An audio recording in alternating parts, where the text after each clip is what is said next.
Firstly, take off the cover.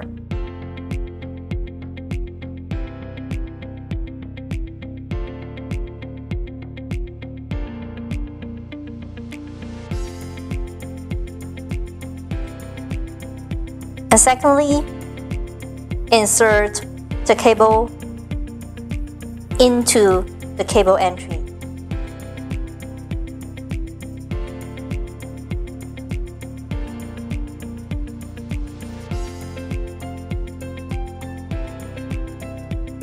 Then connect the EXT and SIG's wires to the terminal.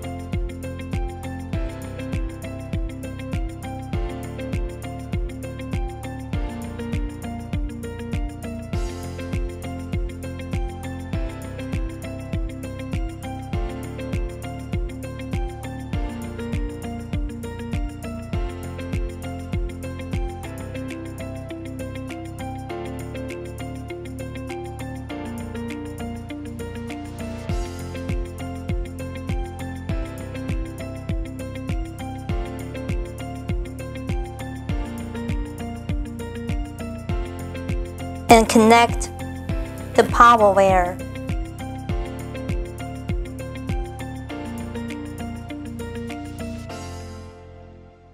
Here is how to correct wiring.